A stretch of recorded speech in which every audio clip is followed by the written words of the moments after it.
Welcome back, friends. This is Richard from Lost Arts Radio. We're here with Dr. Gabriel Cousens to talk about events of this week and centered around the assassination of Charlie Kirk, kind of representing the insane asylum that we're living in and how to understand and respond to that. So welcome, Gabriel, and thanks for being here. Thank you, Richard. And it's always nice to work with you. So, cool. What I'd like to do, in 1802, things were really, really bad for the Jews in Russia. People came to Rabbi Nachman and they said, what to do. We're just miserable, we're depressed, and he said, we're going to dance. Because we can deal with life having a more joy-filled heart, even though things are bad. It helps you not get caught in that depression and in that grief. Now, this is a little early because there's much to grieve and honor about Charlie Kirk.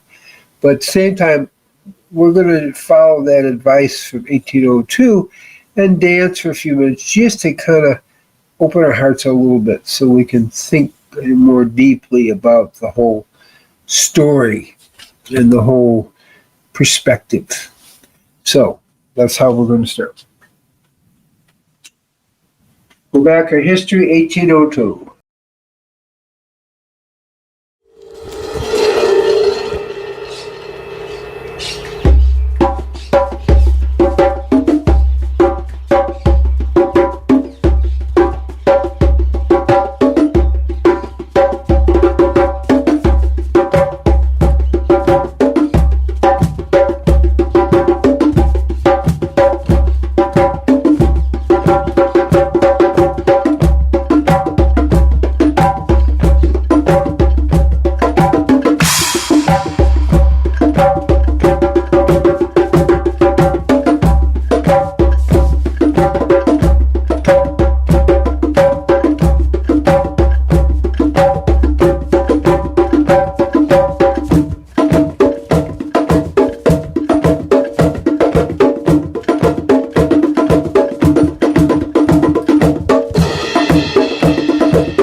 So, okay, let's sit for a minute or two.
And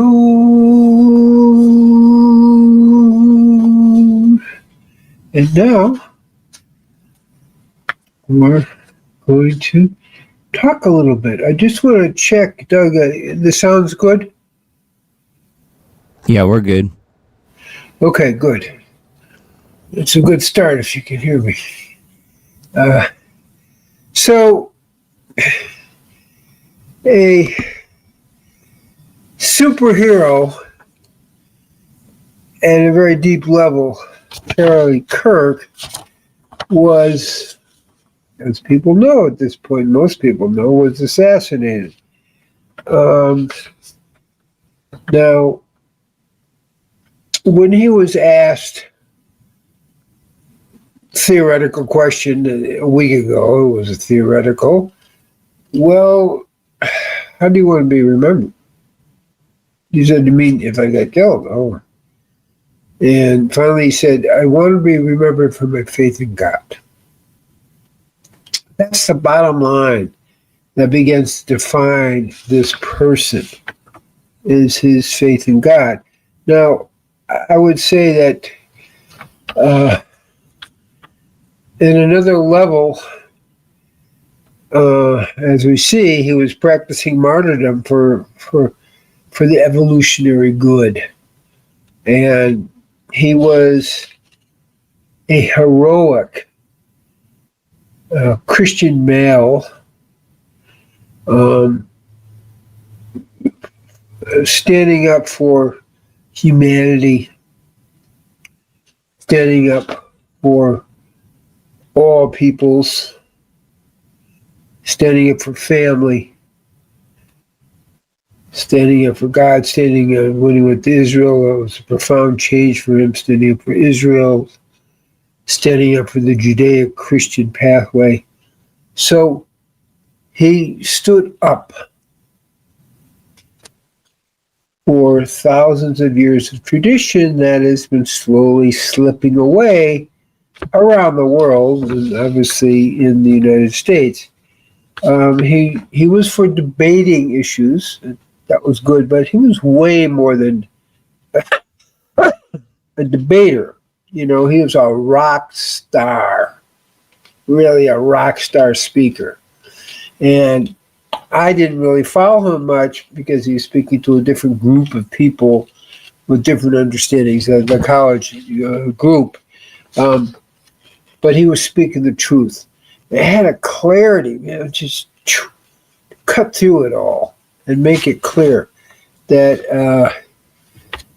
to me it was very, very impressive. More than kind of almost anyone I've really seen. And, you know, basically he was a model of a full Christian man. Now, I'm using the word man because there's a tendency today to kind of put down men in different ways. And I don't know if this is totally true, but there's an organization called Jezebel that I don't know how many people know who Jezebel was, but she was the queen of King Ahab, and then she took over and she killed all the prophets, almost all. Ezekiel escaped to the Carmel Mountains where I live. And finally, a leader rose who would challenge her, Jehu. He comes flying in on his chariot. That's what they had. And people say, well, how do you recognize it's Jehu? Well, he's flying in, with everything just dust. That's Jehu. So Jehu was a general. And he kind of took over things.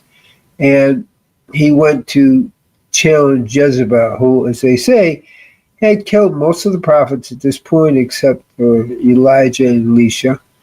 And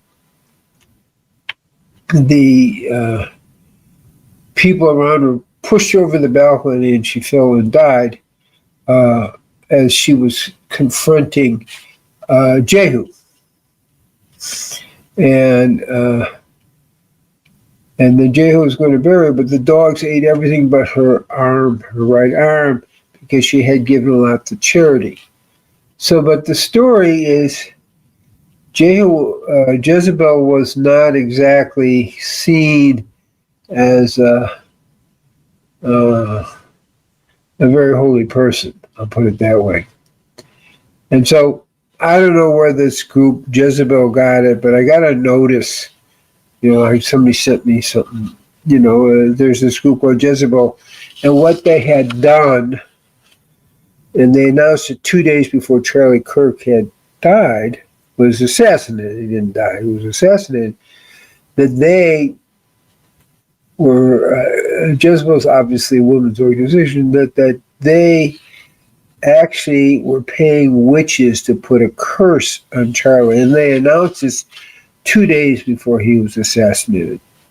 So there are different levels, and we talk about forces of light and dark here. Now, is this true? Did they make it up? I don't know, but there was 2 days before he was assassinated that this went on. And I got a notice. Somebody sent that to me. It's like, well, okay. So we're seeing that there may be a bigger picture than just a political hero, but as a Christian kind of hero, he was really standing up. Now, there's quotes of him all over the place, but one of the things I saw tonight actually is people were asking what gave him the most joy, and he said, my 3-year-old little girl comes running up to me and kind of just hugs my leg. So that gives me the most joy. So he was a real serious example of a family man, and just was. So he honored God and family and Judeo-Christian roots and the Israel roots as well, Israel tradition, Judeo-Christian tradition, the 10 speakings, and really the culture for the last 3,400 years. So that is part of the heroic effort. And now it's a martyrdom, but for the greater evolutionary good, for the faith in God. Now, we could call him a free speech martyr, but I think that doesn't really he was. But I don't think it speaks to the bigger picture of who he was. And we can talk about our culture being a culture of assassination and moving the darkness. But this has been going on for a while, okay? When I was a sophomore in college, JFK got assassinated. And, we don't know for sure what really happened, but it's kind of highly suggested, and I kind of follow this pretty closely, that this was not some guy in a tower somewhere, but the shots came from in front, and his wife scampered out the back of the automobile, and then later, President Johnson, when he died, on his deathbed, admitted that he had signed the order to execute JFK. Now, that would fit with the story that I kind of had figured out even in 1963. And then Malcolm X, who was a friend, contacted me because I was having him speak at Amherst College, and it was 60, late 65, and he said, I can't come to the speaking engagement because there's people chasing me who are much bigger than the black Muslims. They were trying to blame it on the black Muslims because I think it's the CIA. And he got assassinated in 65 right across from the street of Columbia Medical School where I was attending medical school. Okay, and then we have JFK and RFK was assassinated. We have Martin Luther King. Now, I was living in Central Harlem at that time, and it's like when he got assassinated, everything went crazy in Central Harlem. People really freaked out. He was very dear to people's hearts. So we're looking at a culture here that this assassinations, political or spiritual assassinations, it said that when Martin Luther King began to go against the Vietnam War, that's when he got assassinated. So there are stuff going on that's a little bit bigger. Now, on another level, it's said that the Jezebel group, which apparently is a group, I looked it up on the internet. I didn't research it, but I just looked it up. Obviously a women's group who Jezebel is considered on the dark side of things. Okay. That's not a comment on the group. I don't know much about the group, except that they claim they had contacted witches to curse Charlie Kirk, and they made that announcement 2 days before he was assassinated. So we have forces of light and dark and different levels of claiming that. So his issue is more than just, could be more than just politics, because he represented, a kind of a Christian male superhero holding that energy. I mean, he was pretty outstanding. Now, I personally didn't follow him very closely. I wasn't so interested in his message to college students, but obviously I've done some research on him now because he's an icon. He's as they say, a rock star superhero speaking the relative truth of the Judeo-Christian tradition on all the levels, of family, of love of God, and also very supportive of the state of Israel, of the Jewish people, and the Judeo-Christian tradition. So he was like full on as this heroic, super heroic Christian male, speaking the relative truth of all these things. And I think that's just a point of beginning to understand. We can call him a beacon of truth, a supporter of America, a patriot. What I noticed is incredible clarity of mind. The only person who, in my experience, that had that clarity, and most people won't know it, but it was Malcolm X. I was connected with Malcolm X and played and heard all his tapes and played his tapes for black gangs on the south side of Chicago. So I really, he was very clear. And he was the main figure that the gang people, kids kind of listened to. Because he was so right to the point. He was really something else.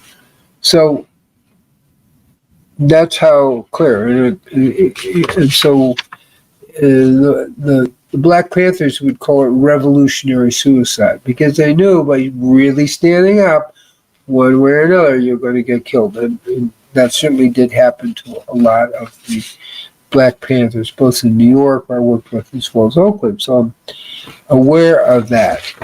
But I don't think it's fair to call the left wing a ticking time bomb or assassination culture. It's really part of American culture, as much as I hate to say it. But I just named a bunch of assassinations that went on. Okay? And the other thing about Charlie, again, was sharp intellect.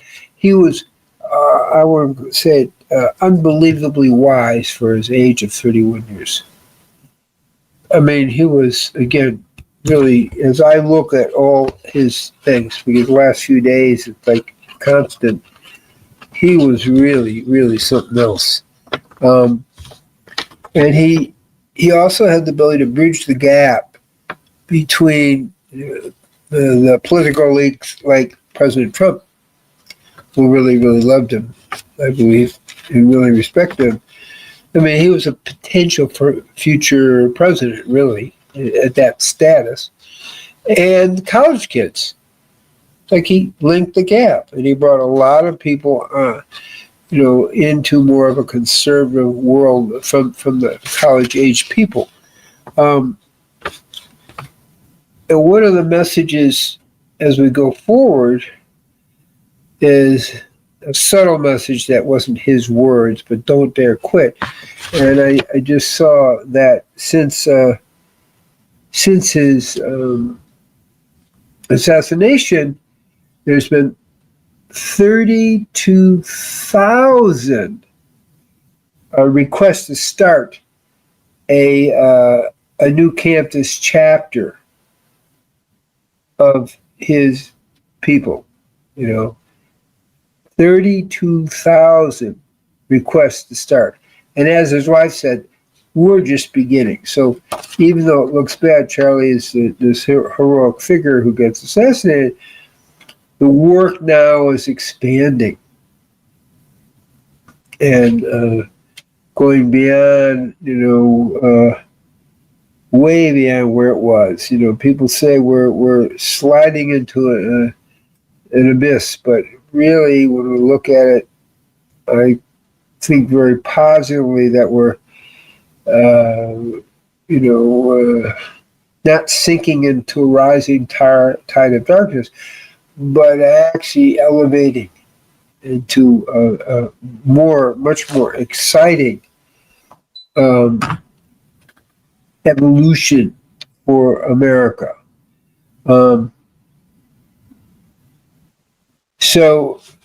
And Charlie also supported Shabbat, which is dear to my heart. And the way he said it is, stop in the name of God. It's like, what an interesting way to talk about Shabbat. Stop in the name of God. So it was that clarity that was just incredible. So those are some of the, I think, kind of the highlights of Charlie, supporting God, his faith, his family, his relationship, his children, and bringing a higher level of political truth and insight into the American, but really worldwide public.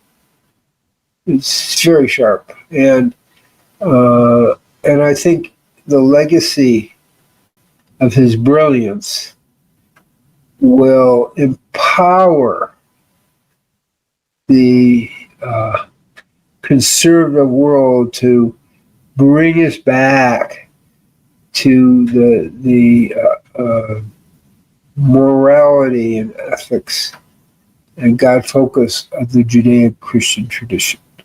So that's just an overview of a person who's just, they say, a superhero to many people. And so, Richard, what do you have to say? Yeah, I agree with you, Gabriel. He was a superhero and still is. He's very much alive, just not in a physical body at the moment. And an example of somebody who put what they believe about love and the healthy state of life into practice. And that's something that everybody can take encouragement from and follow in their own way. So I completely agree with you. And he wanted to see America become the country it was intended to be from the beginning, based on freedom and ethics and love of God and love of humanity and love of all life. And he wasn't just doing that as a philosophy, he was practicing it every day.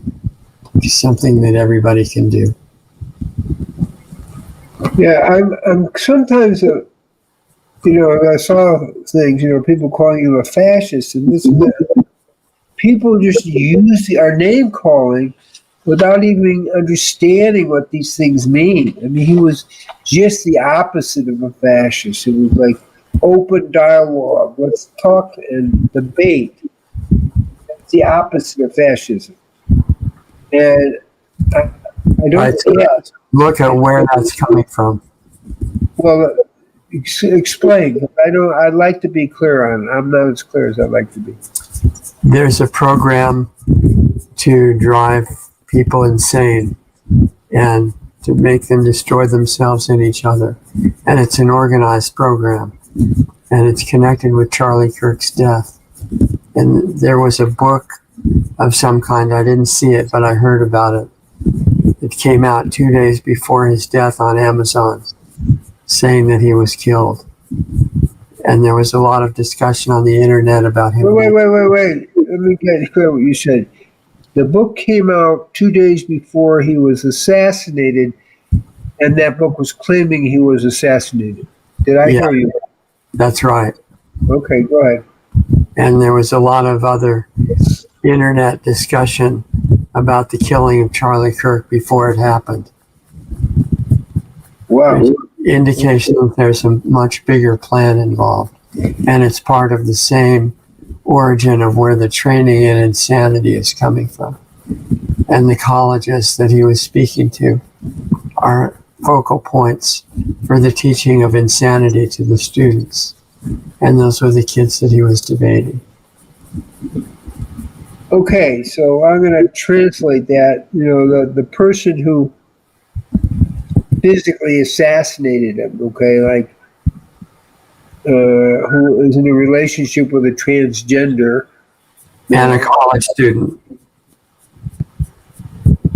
Okay. He was an engineering student. He was a what kind of student? Engineering student. Huh. Interesting. And so there's a step between, assassination culture and forces that were behind, like with JFK, like with RF, like with Martin Luther King. That's a bigger picture. The connection I'm having a little trouble with, and I'm not disagreeing with it, because all the other ones have been connected to larger organizations. Right. Yeah, the colleges in America and other places are really tuned into teaching insanity to the kids and hatred. And that's where the fascist belief comes from. Okay, so I get what you're saying. And this kid, this 22-year-old kid who, was against fascism or whatever he was against, who may have shot him, apparently he did, was incited by all the energy in the atmosphere, so to speak, in the thought form. That's what you're saying. Is that correct? Yes, primarily in his educational experience. Right. And I'm asking you this, and I'm really not disagreeing with you. Was this kid having mind control? Or was he, his whole family were conservatives and he was like kind of a radical in his family? What level of connection was he being directed? That's what I'm asking. I think it's a mass program directing all the students and to, in a larger sense, all the listeners to the media in America that are also supporting the same kind of insanity. And Okay, so this is all being directed from a level above the universities and the media. okay, so I understand what you're saying. That's different than JFK being assassinated, which came directly from the CIA, as far as I can tell, with a vice president giving the order. Yeah, although there may be somebody who gave him the order, but there's no indication of that I've seen so far. It's just that he was one of the. He was just caught up in the thought form.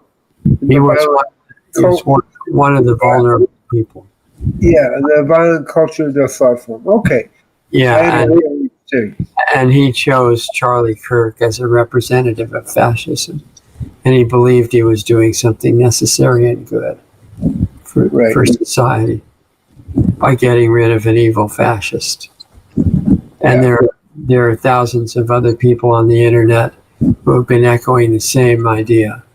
They just haven't done anything physical. But they're a minority, but obviously this level of stuff is still happening. That's the key. Yeah, there's a spirit of insanity that's being encouraged. Well, I think you're being too gentle. I think it's a spirit of evil, and they're motivated by the forces of evil. Yeah, I think that's clearly true. Yeah, and we can call them insane, but I think it's deeper than that. They're actually serving the dark side. I'm just saying that is an insanity in itself. I know what you're saying, but I'm saying, look what we have with Hollywood and how used the same way. That people are told, if you want to progress, you got to commit yourself to the devil, to Satan. Right, and that's evolved over the last 70 years or so. Yeah, but what I'm saying is it's a little different. That's a more conscious commitment. Will promote your career, but you have to commit to Satan here. Now, people are clearly testifying that has happened to them. Right? Yeah, right? That's true. I'm just calling that an insanity. Yeah. Because nobody who's not insane would ever fall for that. Yeah, I get it. And for college students, there is a kind of chaotic insanity. The word Hamas in Hebrew means chaos, or like spiritual chaos. At the time of Noah, chaos, or in Hebrew, Hamas reigned. This is what we're talking about. Right, and I think it goes together with the conscious program to make the food poisonous and to make people physically sick so that they're less strong in their clarity of mind. Obviously. So he was a bigger threat, but you're not saying, maybe we're wrong, but you're not saying that there was a government explicit, like with JFK, we're going to assassinate JFK, I'm writing the order, you do it. That's a little different. I don't know. I can tell there's some larger involvement of more people in the program because of the awareness before the fact that he was going to be killed. I would like to see that if, you could do the research and just email me with that. Yeah, it's huge. It's in the process of coming out now. And according to news this morning, FBI is investigating the people who talked about the killing before it happened. Right.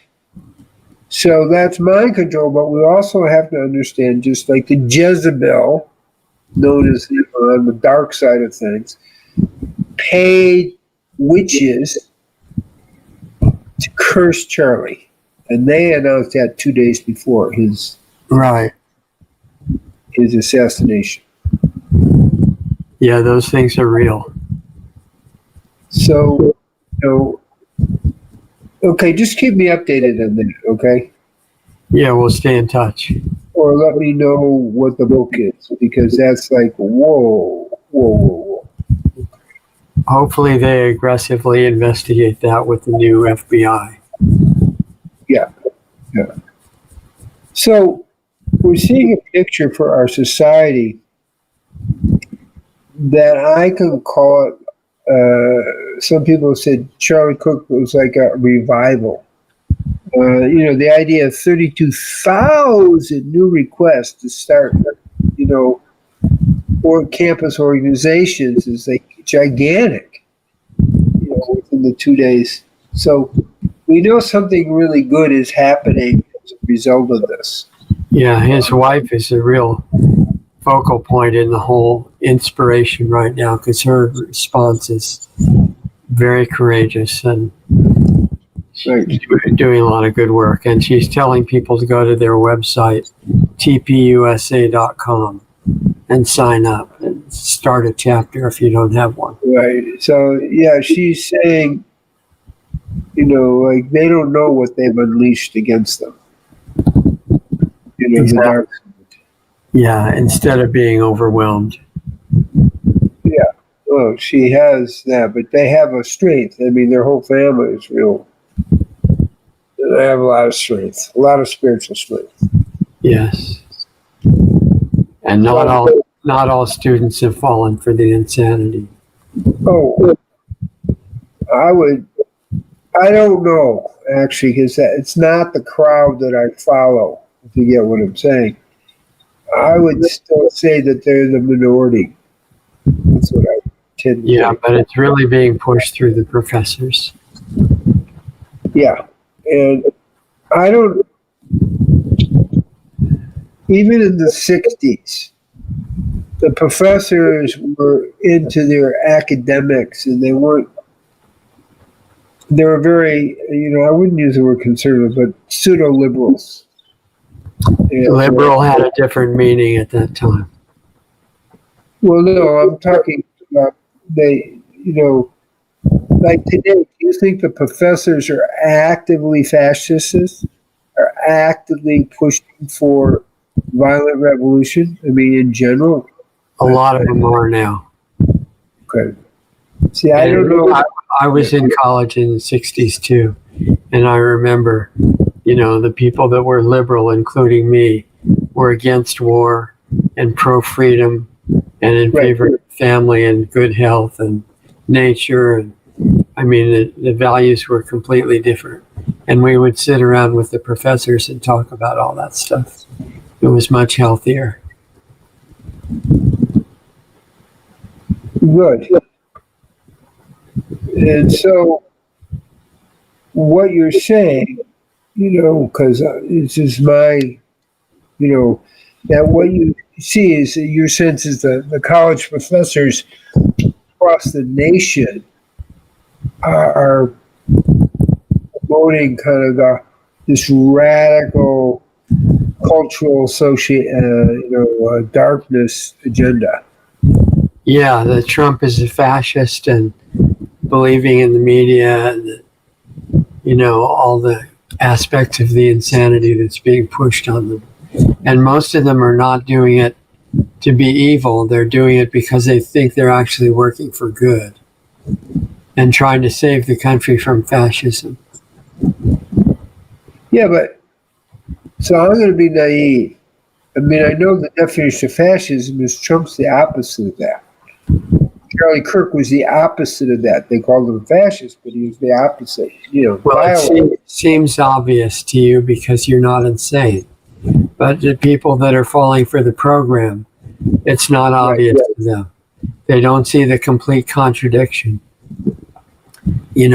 Charlie Kirk would be asking people during the election campaigns, what are the good accomplishments of Kamala Harris, of these students who are supporting her for president?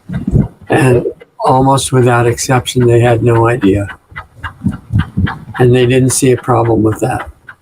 So you're talking about a mass psychosis. Yeah, that's what I meant by the insanity. Okay. There is a difference, subtly. Okay. In medical terminology, yeah. I'm just I'm using it in a different way. No. I think you're using it accurately. It's like a mass of people have belief systems that are related to external reality. Yeah, they don't see the contradictions. Right. And Charlie was trying to point them out. Right. And then, of course, that pushed people's buttons. Yes. Okay.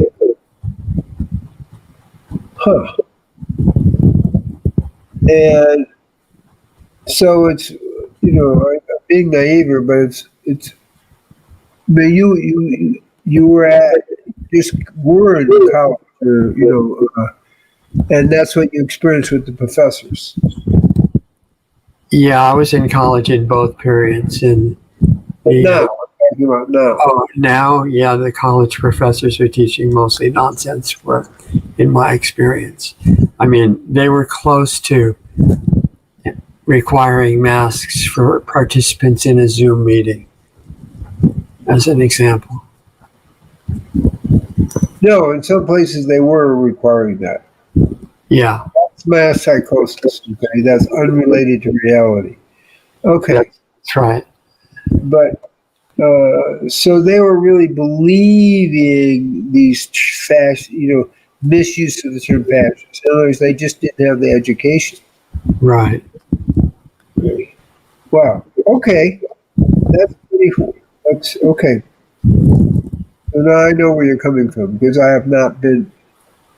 It's over 55 years since I've been in a college setting.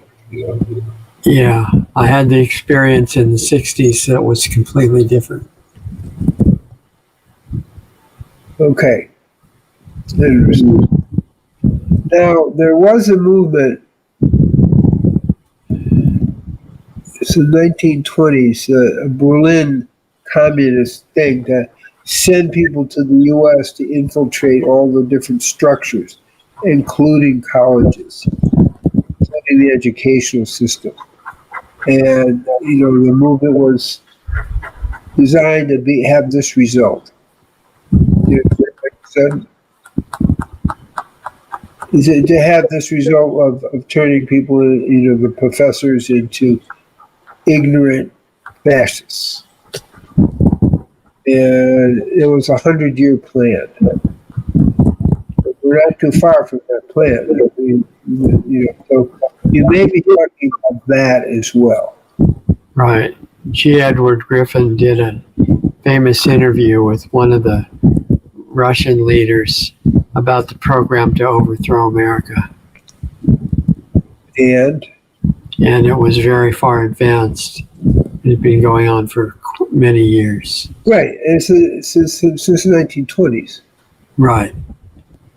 Okay, so this is kind of the bigger picture of what we're seeing on the political scale, also on the spiritual scale. Right. And along comes this, heroic figure, Charlie Kirk, and he threatens their whole game. Okay, I think that makes sense. Maybe we'll end with just a little prayer, a little silence to honor Charlie. Is there anything else you want to say, or is that okay with you? You think with that? I think that's a great idea. And the main focus is, how do we respond? Yeah, well, prayer is a good start. So let me see what comes through. Okay. Hashem, God,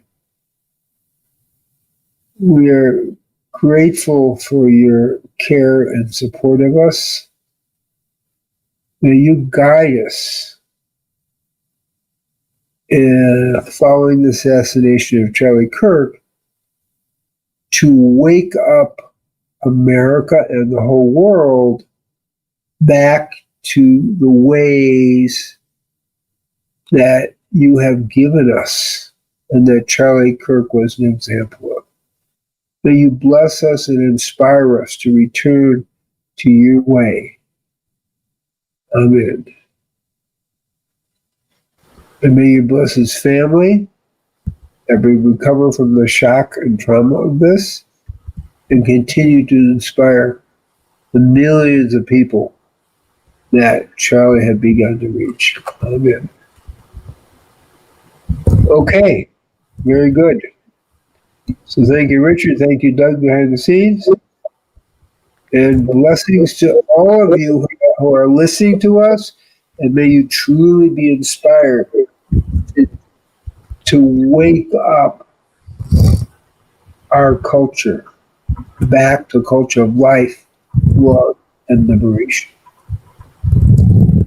Completely agree, Gabriel, and let's make good use of this event. So even though it was tragic and horrible for the family that needs everybody's support, it's a wake-up call to use our time well and to never think that we're immune to the negative influences around us. We have to be working to stay conscious and stay clear and stay in a mentality and emotional space of love for each other and love for humanity, love for all life, and love for the source that we all come from, that people call God. And we can do that, and it needs to come into our day-to-day activities. And that's what Charlie was demonstrating, and everybody can follow in their own way. So, Oh, very good. Yeah, thank you for being here. Okay, thank you. So be it. Amen. And again, drcousens.com is the site where all these programs and what Charlie was talking about that his wife Erica is now reminding people is to go to tpusa.com if you're on a college campus and start a chapter and continue the work. I'm just going to make a note that we are doing a spiritual fast over the internet on October 21st. So I invite everybody to choose to participate. And you can just go to drcousens.com and it'll get you the right direction. The other thing is there's a World Peace 21 meditation this Sunday on the equinox, where our prayers have the most effect, equinox and solstice, and that will be just where we have it. You just can go there, but it actually says Peace 21, and we'll start at 6:30. The meditation will be at 7. There we go. Thank you, Doug. That's Israel time, right? Yes. Thank you. So drcousens.com, Peace 21. Thanks, Perfect. Doug. We'll meet you guys. Excellent. Have a great week. Use your time well. Demonstrate what you believe in real life like Charlie did. And we'll see you here next time. Take care. Okay, good.